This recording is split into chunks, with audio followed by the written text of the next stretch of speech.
you like suggestions or indeed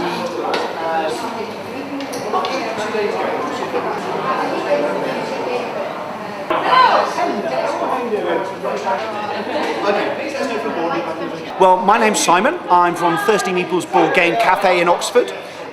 We are an establishment where you come, you stay, you have wonderful food and drink, and you play games.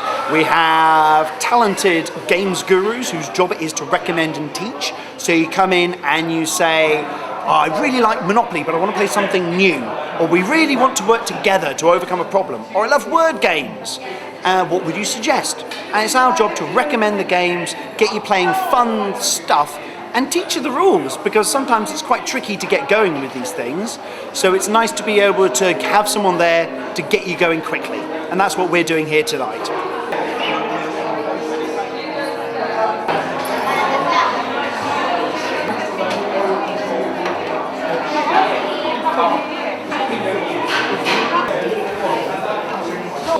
Yeah, no. We have it in galleries. Oh, okay. There's a really nice Here we go.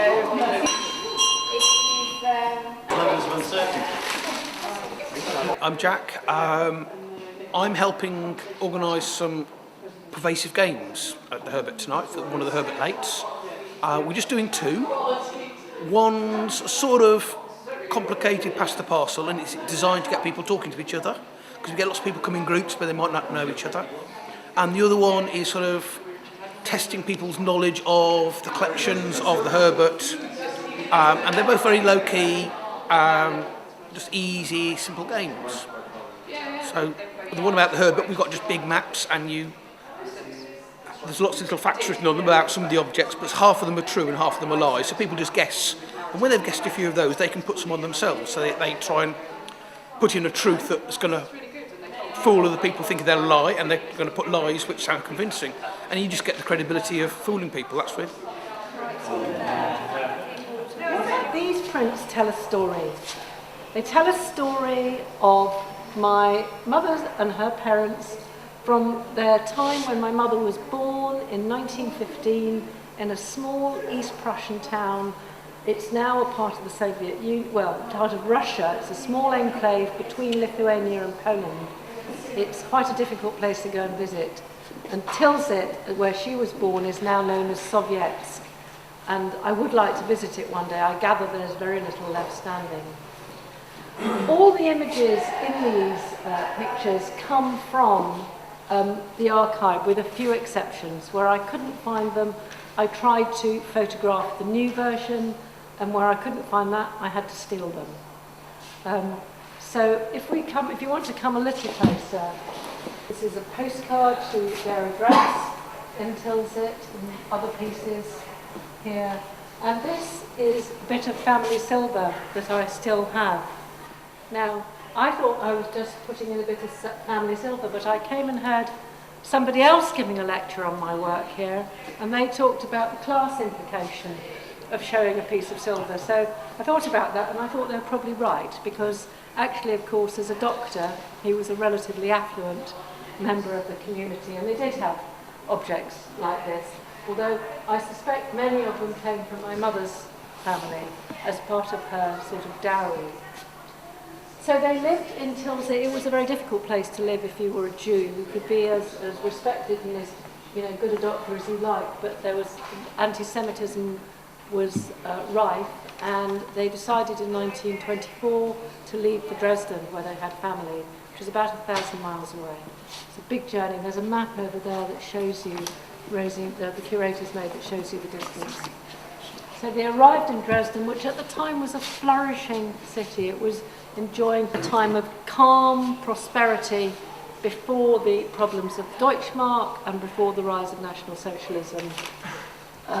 It had a Jewish population of about 5,000, but I could talk more about the fact that the Jews were completely assimilated into the population and regarded themselves as German above everything else. This is a picture of my mother about aged 11.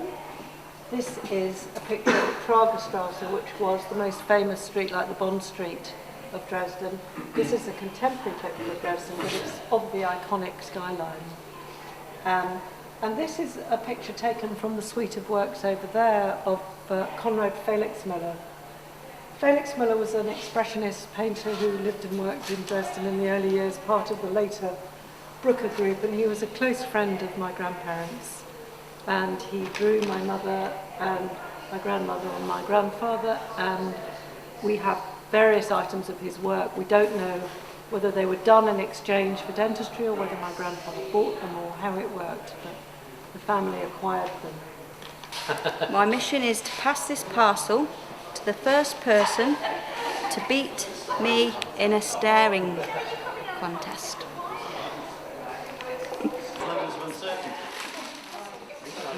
I was really saddened to hear about the death of David Bowie this week, and it's brought back a lot of memories for me of when I first sort of got into his music as a teenager, and it really meant a lot to me sort of growing up, and I just wondered if other people felt the same in Coventry, and I just thought it might be a nice thing to do, to just share memories, talk about his music a bit, and just mark his passing. Just write a memory or a song about David Bowie, what he means to you, and then you can add into a memory necklace.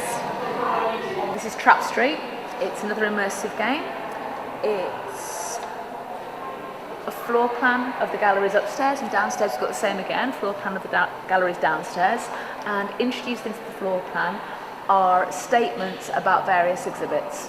So some of the statements are true, some of the statements are false, and guests are being invited to participate by indicating using green or red dots whether or not they think the statements on the floor plan are true or false. So if you think a statement is true, you add a green dot. If you think a statement is false, you add a red dot.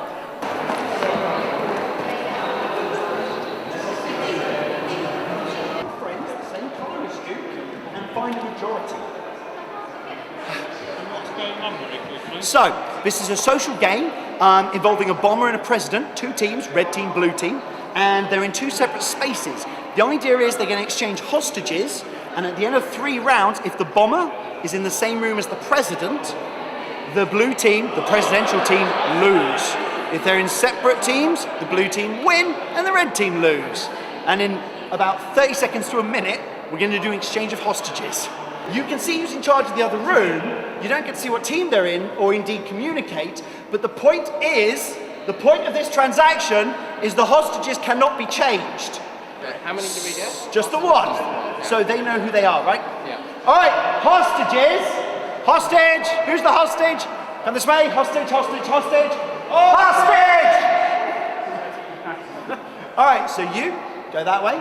You go that way. We are now going to have another round. Off you go, boss. We're now going to have another round of 2 minutes, at the end of which we're going to send another hostage to the other room. Happy? Yeah. Makes sense? 2-minute timer, and you're off. Just one hostage again. Breeds social suspicion, and I love that. Everyone's talking together and they're sort of having a chat, but there's no trust, and that's wonderful. 10 seconds. 10 seconds. Make sure the hostages know who they are.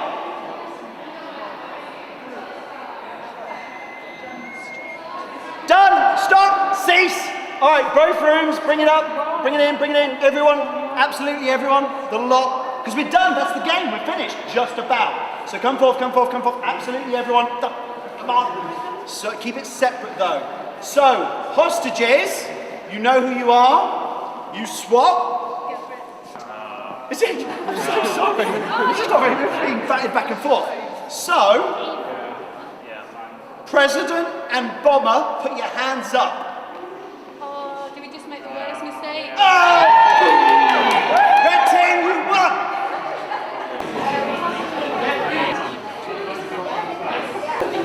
Yeah, Colin, you've got 3 sashimi, so you get 10. And we'll do the puddings at the end. So that's 11. Mum, you've got